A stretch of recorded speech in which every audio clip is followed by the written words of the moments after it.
امام الانبیاء فخر موجودات سید الاولین والآخرین محمد الرسول اللہ صلی اللہ علیہ وسلم کی عظمت شان اور ان کے منقبت سے وابستہ ہے۔ بحیثیت پیغمبر اور نبی اللہ کے پیارے پیغمبر کے ہمارے اوپر کیا حقوق ہیں۔ پہلا حق وہ تفصیل کے ساتھ عرض کیا گیا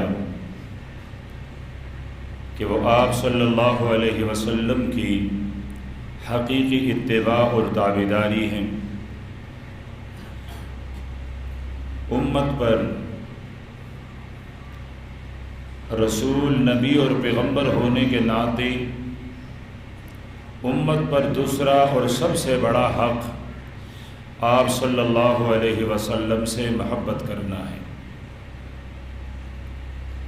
دنیا میں شاید کوئی انسان ایسا ہو جس کے سینے میں دھڑکتا ہوا دل ہو اور وہ کسی چیز کی شیشے سے محبت نہ کرتا ہو۔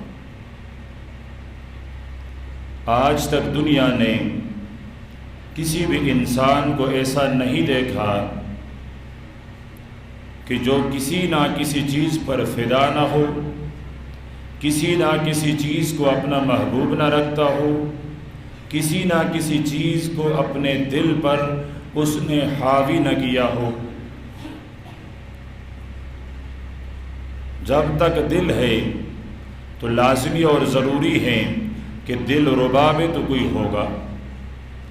کسی کی محبت مال سے ہوتی ہے، کسی کی محبت طاقت سے ہوتی ہے، کسی کی محبت جاہ اور منصب و عہدے سے ہوتا ہے، کسی کی محبت جمال اور خوبصورتی سے ہوتی ہے، کسی کی محبت خواتین اور عورتوں سے ہوتی ہے۔ غرض دنیا میں کوئی انسان ایسا نہیں ہے جس کے دل میں کسی نہ کسی چیز کی محبت نہ ہو۔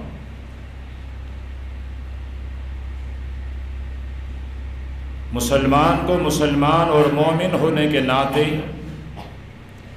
اپنے دل میں اللہ رب العزت کے جلال اور عظمت کو اور آپ صلی اللہ علیہ وسلم کی کامل محبت کو جگہ دینا بحیثیت مومن اس کے ایمان کا حصہ ہوا کرتا ہے۔ پہلی بات یہ ہے کہ محبت کی تعریف کیا ہے، محبت کس کو کہا جاتا ہے، وہ کون سا جذبہ ہوتا ہے جو محبت سے تعبیر کی جاتی ہے۔ اہل لغت نے محبت کے بہت سارے تعریفات لکھے ہیں، ان میں سے ایک تعریف کہ محبت کہتے ہیں ایثار المحبوب علی غیرہ۔ محبت کی تعریف ایثار المحبوب علی غیرہ، کہ کوئی انسان اپنی محبوب کو اس کے علاوہ سب پر ترجیح دے رہا ہو، اپنے محبوب کے علاوہ کسی کو وہ فوقیت نہ دیتا ہو بلکہ وہ فوقیت دے رہا ہو، کسی کو شان اور منزلت سے نواز رہا ہو۔ اس کے ذہن میں، اس کے فکر خیالات میں اگر کسی کی شان ہے، اگر کسی کی منزلت ہے تو وہ اس کا محبوب ہے۔ یا پھر کسی نے محبت کی تعریف یوں کی ہے کہ الشوق الی المحبوب، یہ جس حال میں بھی ہو لیکن اس کے دل میں یہ تمنا ہو، یہ تڑپ ہو، یہ گھٹن ہو کہ میں اپنے محبوب سے ملوں، اس سے میرا وصل ہو جائے۔ جو جذبہ انسان کو اس پر مجبور کرتا ہے اسی جذبے کو محبت کہا جاتا ہے۔ یا پھر کسی نے محبت کی تعریف یوں کی ہے کہ دوام و ذکر المحبوب، جہاں جس حال میں بھی ہیں اس کے زبان پر اپنے محبوب کا نام ہو۔ اب وہ جذبہ جو اس کو مجبور کر رہا ہے کہ ہر حال میں تم اپنے محبوب کا نام اور اس کا تذکرہ کرتے رہا کرو، تو فرمائیں کہ یہ جذبہ جو انسان کو اپنے محبوب کے یاد کرنے پر، اس کی ذکر کرنے پر مجبور کرتا ہے، اسی جذبے کا نام محبت ہے۔ اس سے بڑھ کر اچھی اور بہترین تعریف کسی نے کی ہے کہ محبت نام ہے اتباع الرسول کا۔ اگر دل میں محبت ہے تو پھر تلاش کیا جاتا ہے میرے محبوب بولتے کیسے ہیں، پھر تلاش کیا جاتا ہے میرے محبوب دیکھتے کیسے ہیں، پھر تلاش کیا جاتا ہے میرے محبوب چلتے کیسے ہیں، پھر تلاش کیا جاتا ہے میرے محبوب بیٹھتے کیسے ہیں۔ پھر یہ اپنی زندگی کو بھول جاتا ہے اور اس کی چال چلن، اس کی ڈھال چال اس کو اپنی زندگی بنا دیتا ہے۔ یا پھر محبت کا معنی ہوتا ہے میل القلب الی المحبوب، محبوب کی طرف دل کا بے چین ہو جانا۔ دل چاہتا ہے جیسا میرا محبوب مجھ سے راضی ہوں میں ویسا ہو جاؤں۔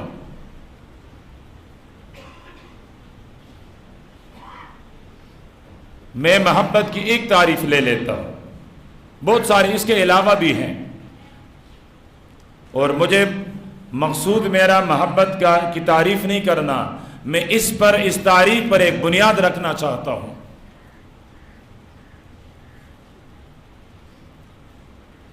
سب سے اچھی، سب سے بڑی، سب سے پہلی تعریف جو میں نے آپ کے سامنے عرض کی کہ ایثار المحبوب علی غیرہ، کہ انسان اپنی محبوب کو اپنے محبوب کے علاوہ ساری دنیا پر اس کو پسند کر لیتا ہے، اسے ترجیح دیتا ہے، اسے عظمت والا سمجھتا ہے، اسے شان والا سمجھتا ہے۔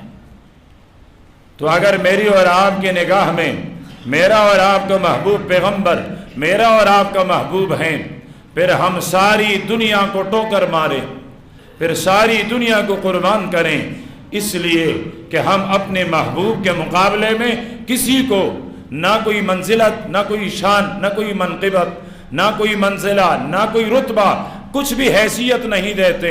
میری اور آپ کی نظر میں اگر حیثیت ہوگی تو دونوں جہانوں کے محبوب پیغمبر محمد الرسول اللہ صلی اللہ علیہ وسلم کی عظمت، شان اور ان کی منقبت ہوگی۔ بحیثیت مومن، بحیثیت مسلمان، پیارے پیغمبر کا ہمارے اوپر دوسرا اور سب سے بنیادی حق وہ پیارے پیغمبر سے محبت رکھنا ہے۔ اللہ کے محبوب صلی اللہ علیہ وسلم نے ارشاد فرمایا واللہ لا یؤمن، مجھے اللہ کی قسم تم میں سے کوئی آدمی اس وقت تک کامل مومن نہیں ہو سکتا ہے۔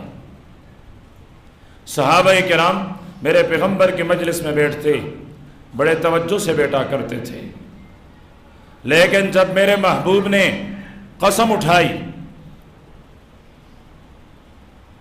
قسم اٹھانے کے بعد جب میرے محبوب نے فرمایا تم میں سے کوئی آدمی کامل مومن نہیں ہو سکتا، میرے پاس وہ الفاظ نہیں ہیں کہ میں صحابہ کرام کی اس وقت مجلس کی توجہ کن الفاظ سے تعبیر کروں، کہ صحابہ کرام کس طرح میرے پیغمبر کی طرف متوجہ ہو کر بیٹھے اور میرے پیغمبر کے فرمان سننے کے لیے متوجہ ہوئے۔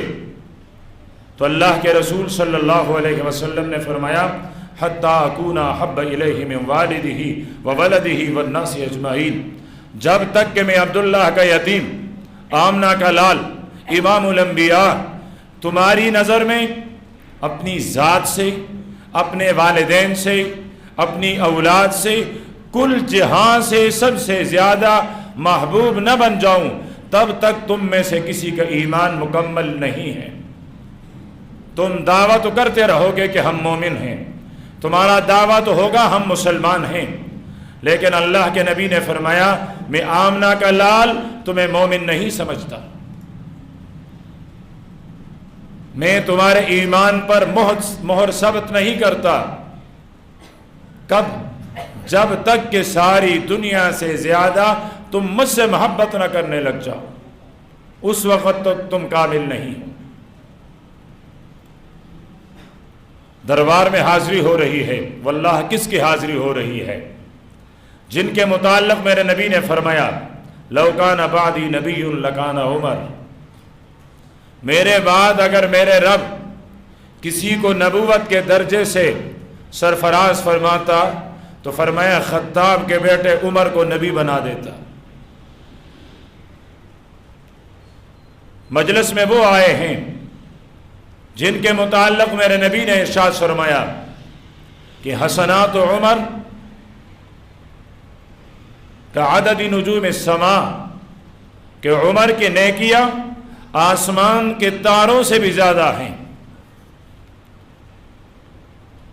مجلس میں وہ آئے ہیں جس نے ایک دو نہیں، کئی مقامات، کئی جگہ، کئی دفعہ رائے دی ہیں، تجویز پیش کی ہیں۔ وہ رائے اور وہ تجویز میرے رب کو محبوب اور پسند آئی تو اسی تجویز کو قرآن پاک کی آیت بنا کر نازل فرمائی۔ وہ عمر آ کر عرض کرتے ہیں اللہ کے رسول، مجھے آپ اپنے والدین، اپنی اولاد، ساری دنیا سب سے زیادہ محبوب ہیں، لیکن اپنی ذات سے زیادہ آپ مجھے محبوب نہیں ہیں۔ پھر سنیے، شاید آپ مہنگائی کے سوچ میں کہیں اور تھے، واپس آ جائیے گا، تھوڑا سا مختصر سا وقت ہوتا ہے، آج تو طبیعت بھی ساتھ نہیں دے رہی، 15-20 منٹ کا ہوتا ہے، ٹھیک، اس میں بھی آپ آتے آتے 20 منٹ لگا لیتے ہو۔ اللہ کے بندو، یہ وقت تمہارے لیے اتنا مختصر کیا اور اتنا پہلے کیا گیا ہے، کم سے کم اب تو وقت پر تشریف لائیں تاکہ 2-4 باتیں میں عرض کر سکوں، 2-4 باتیں آپ سن سکوں، آپ کے لیے بھی قیامت کے دن نجات کا ذریعہ بنے، میرے لیے بھی قیامت کے دن نجات کا ذریعہ بن سکیں۔ حضرت عمر رضی اللہ تعالیٰ عنہ نے عرض کیا اللہ کے محبوب، آپ مجھے پسند ہیں اپنی اولاد سے، اپنے والدین سے، باقی ساری دنیا سے، لیکن اپنی ذات سے زیادہ آپ مجھے محبوب نہیں ہیں۔ آپ نے فرمایا عمر، آپ کا ایمان مکمل نہیں ہے، اگر تمہاری بات یہی ہے کہ اپنی ذات کے علاوہ ساری دنیا سے محبوب لیکن ذات سے محبوب نہیں ہوں تو فرمایا میں آمنہ کا لال بتاتا ہوں عمر ایمان مکمل نہیں ہے۔ تھوڑی دیر سوچا، سوچنے کے بعد عرض کیا اللہ کے محبوب، اب آپ مجھے والدین سے، اولاد سے، دنیا، یہاں تک کہ عمر کی جان سے بھی زیادہ محبوب ہیں۔ آپ نے فرمایا الآن یا عمر، اب ایمان مکمل ہو گئی، اب ایمان مکمل ہو گئی۔ قربان جاؤں صحابہ کرام کے صدق پر، کیسے آ کر عرض کیا کہ اللہ کے محبوب اپنی ذات کے علاوہ نہیں، اور جب اللہ کے نبی نے فرمایا کہ نہیں، تھوڑی دیر سوچنے کے بعد اپنا ذہن بنایا، اپنے فکر کو تابع بنایا، عمر تم کیا ہو، تمہاری جان تو پیارے پیغمبر کے قدموں کے تلوے کے ساتھ لگے ہوئے مٹی پر بھی قربان۔ تو آ کر عرض کی اللہ کے محبوب اب عمر کی جان سے بھی آپ کی جان، آپ کی ذات پیاری ہے۔ تو تب اللہ کے نبی نے فرمایا الآن یا عمر، اب تیری ایمان مکمل ہو گئی ہے۔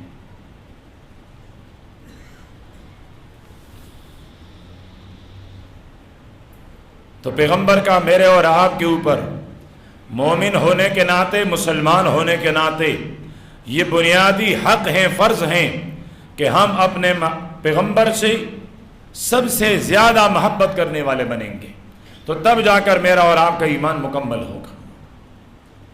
پھر دنیا میں کوئی کسی کے ساتھ محبت کرتا کیوں ہے؟ وجہ کیا ہوتی ہے؟ سبب اور علت کیا ہے؟ ہم کسی کو دیکھتے ہیں کہ جی فلانے سے آپ بہت محبت کرتے ہیں، وہ جواب میں کہتا ہے کہ اس کا میرے اوپر بہت بڑا احسان ہے، میرے اوپر سخت وقت آیا تھا، اس سخت گھڑی میں، اس سخت وقت میں اس نے میرا ساتھ دیا ہے، اس احسان کا بوجھ میرے کندھوں پر ہیں، اس لیے مجھے اس سے محبت ہے۔ تو اگر محسن ہونے کے ناطے، احسان ہونے کے ناطے کوئی مستحق ٹھہرتا ہے کہ اسے محبت کی جاتی ہے، اسے محبوب بنایا جاتا ہے، ہم اور آپ پیدا تو کیا، ہمارے آباء و اجداد بھی پیدا نہیں تھے۔ مکہ اور مدینے کے درمیان سنگریز ریت پر بغیر کسی مسلح کے، بغیر کسی چادر اور رومال کے، دوپہر کے وقت میرے اور آپ کے محبوب پیغمبر نے سجدہ کیا ہے، اور اس سجدے میں کیا مانگا ہے؟ اولاد نہیں مانگی، مال نہیں مانگا، اپنے اہل بیت کے لیے دنیا کی مملکت، بادشاہت نہیں مانگی، بلکہ میرے پیغمبر کے زبان مبارک پر الفاظ میرے اور آپ کے بخشش اور مغفرت کے تھے۔ اس پیغمبر نے پھر میرے اور آپ کے لیے مغفرت مانگی ہے، بخشش مانگی ہے۔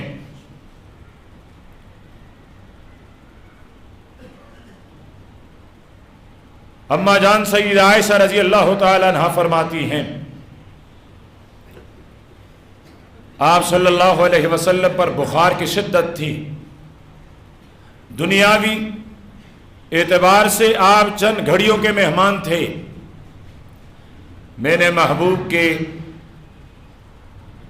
ہونٹوں مبارک کی حرکت محسوس کی، کان قریب کر کے جب میں نے سنا تو میرا اور آپ کا محبوب پیغمبر اپنے لیے نہیں، میرے اور آپ کے لیے دعا مانگ رہے تھے۔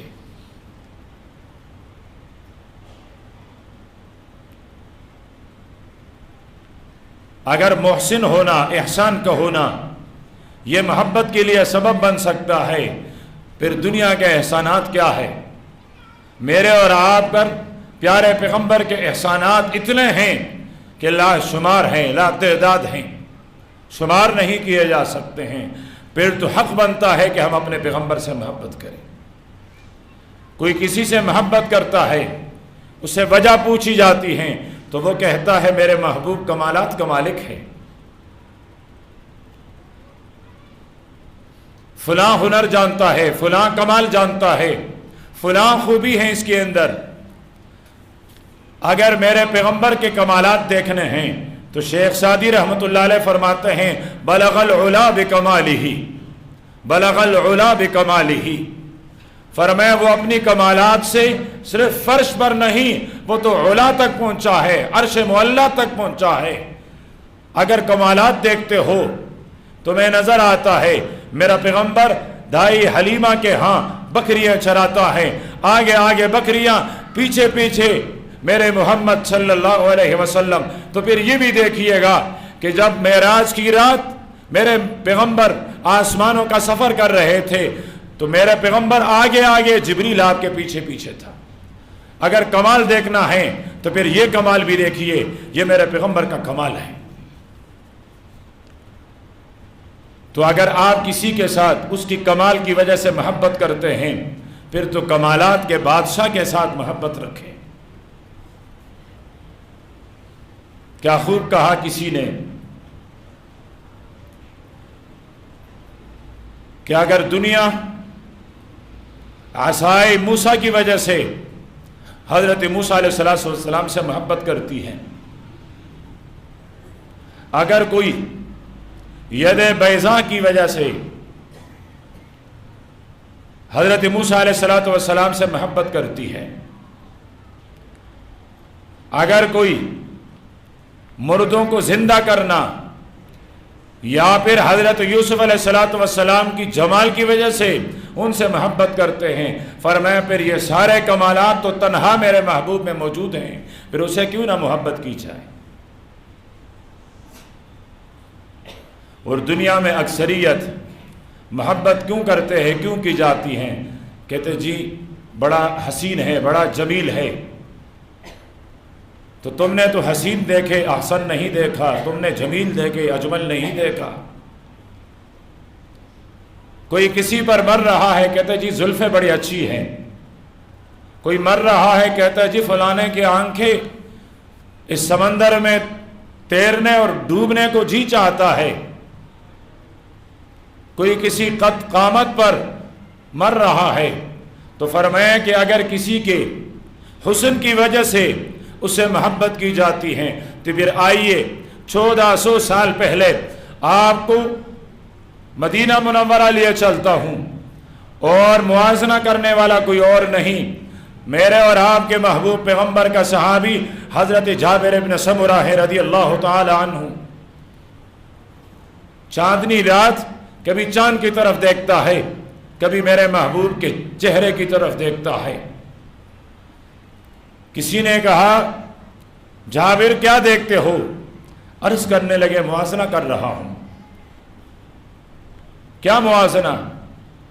یہ دیکھنا چاہ رہا ہوں 14ویں کا چاند چمک رہا ہے، کیا آسمان کا چاند زیادہ خوبصورت ہے یا بطحا کا چاند زیادہ خوبصورت ہے؟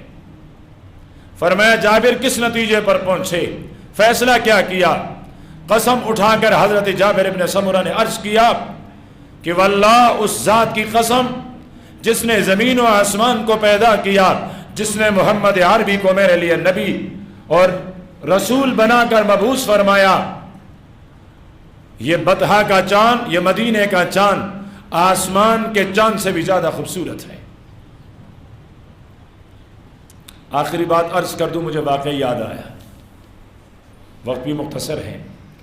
سرور دو عالم صلی اللہ علیہ وسلم مدینہ منورہ سے باہر نکلے، دیکھا ایک قافلہ ہے، ان کے پاس ایک اونٹ ہے سرخ رنگ کا.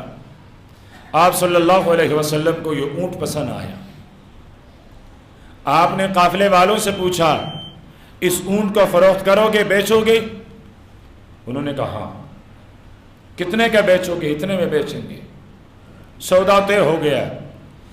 آپ صلی اللہ علیہ وسلم نے فرمایا میں تو اپنے گھر سے گھومنے کی غرض سے، سیر کی غرض سے، تفریح کی غرض سے نکلا تھا، تجارت کی غرض سے تو نکلا نہیں تھا کہ اپنے ساتھ پیسے بھی ساتھ لاتا.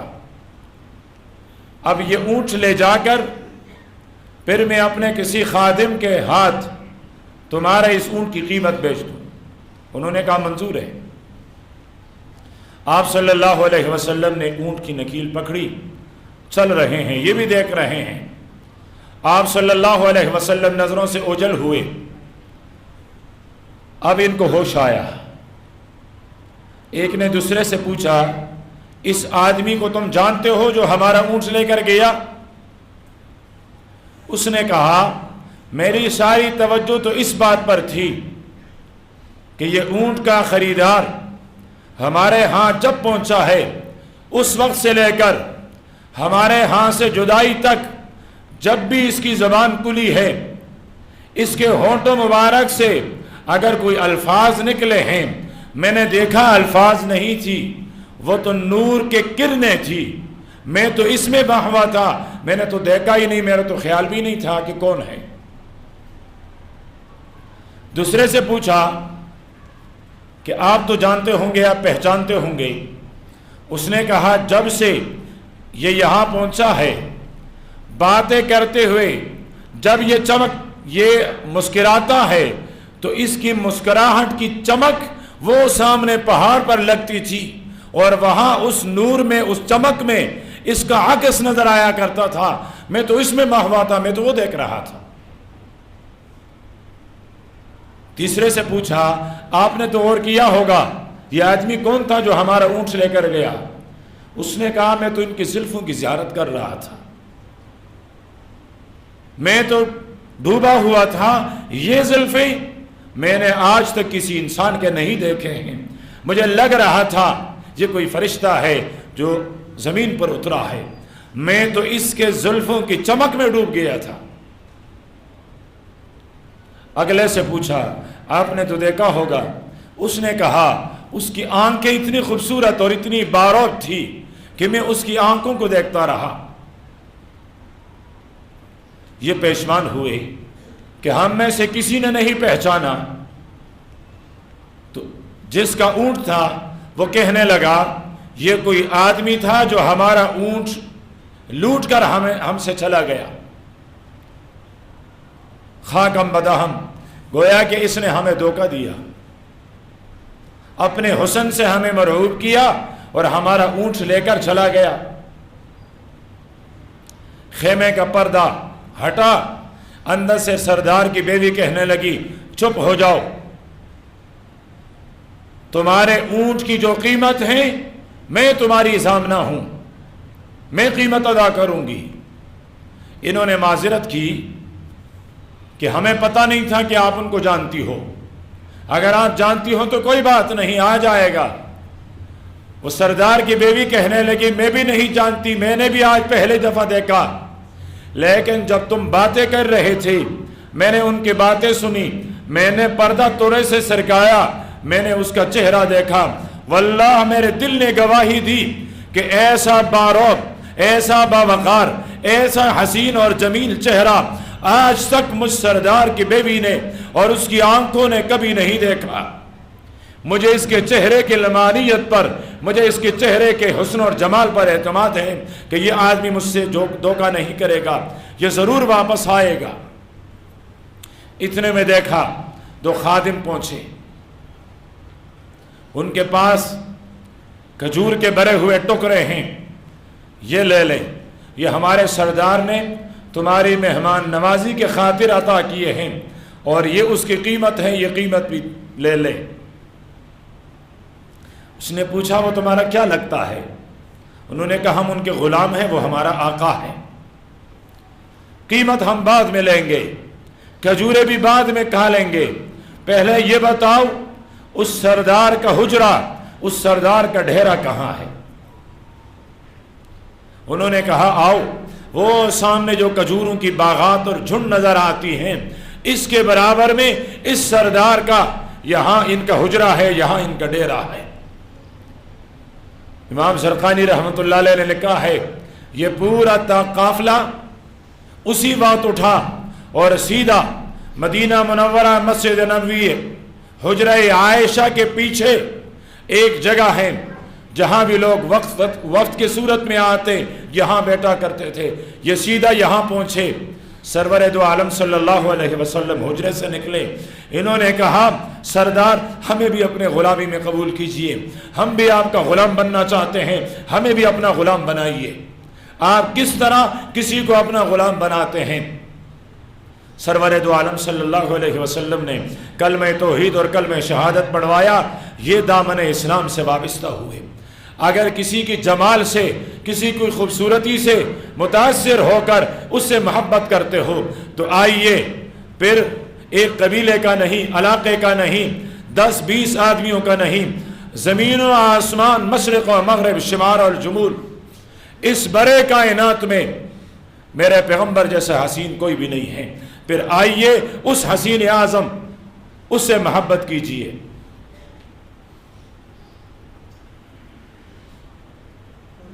حضرت جبریل نے کہا تھا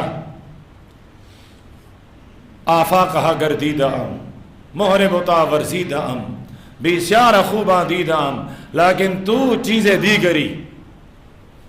بات ہو رہی تھی، حضرت آمنہ کہہ رہی تھی اس جیسا بچہ تو میں نے نہیں دیکھا، صوبیہ کہہ رہی تھی اس جیسا بچہ تو میں نے نہیں دیکھا، عبد المطلب کہہ رہا تھا اس جیسا بچہ تو میں نے نہیں دیکھا، سب اپنی اپنی رائے دے رہے تھے۔ جبریل نے کہا تم نے دیکھا کیا ہے؟ مجھ سے پوچھو، مشرق سے مغرب، شمال سے جنوب، فرش سے عرش، ساری کائنات کو دیکھ کر آیا ہوں، میں نے اس جیسا بچہ پورے کائنات میں نہیں دیکھا۔ اور حضرت حسان نے اسی کی ترجمانی کی ہے، فرمایا وَأَحْسَنَ مِنْكَ لَمْ تَرَ قَطُّ عَيْنِي وَأَجْمَلَ مِنْكَ لَمْ تَلِدِ النِّسَاءُ خُلِقْتَ مُبَرَّأً مِنْ كُلِّ عَيْبٍ كَأَنَّكَ قَدْ خُلِقْتَ كَمَا تَشَاءُ، کہ میں نے تجھ جیسا حسین دیکھا نہیں، کیوں؟ اس لیے کہ آپ جیسا حسین مانے جھنا نہیں۔ اور پھر اللہ پاک سے مخاطب کر کے کہتا ہے کہ تمہیں تو تیرے رب نے ایسا بنایا گویا تم نے جیسا چاہا۔ میرے اور آپ کے محبوب پیغمبر کا حسن، حضرت ابو ہریرہ کی بات کہہ کر ختم کر لیتا ہوں، حضرت ابو ہریرہ رضی اللہ تعالیٰ عنہ فرماتے ہیں میرا محبوب کا مثل اس کا شبیہ اس جیسا نہ کسی نے اس سے پہلے دیکھا ہے نہ کوئی اس کے بعد دے سکے گا، نہ قیامت کی صبح تک کوئی اس جیسا حسین آ سکے گا۔ تو اگر محبت احسان کی وجہ سے، کمال کی وجہ سے، جمال کی وجہ سے کی جاتی ہے تو پھر میرے پیغمبر میں یہ تمام علت اسباب موجود ہیں، پھر میرے پیغمبر سے محبت کیجئے۔ اب محبت کے تقاضے کیا ہوتے ہیں؟ زندگی رہی تو آئندہ نشست میں عرض کی جاتی ہیں، جب کوئی کسی کے ساتھ محبت کرنے لگتا ہے تو وہ محبت کیا سکھاتا ہے، اس محبت کے پھر تقاضے کیا ہوتا ہے، وہ محبت پھر چاہتا کیا ہے، آئندہ جمعے میں عرض کی جائے گی۔ اللہ پاک مجھے اور آپ کو، ہر مسلمان کو عمل کی توفیق عطا فرمائیں۔ وآخر دعوانا الحمدللہ۔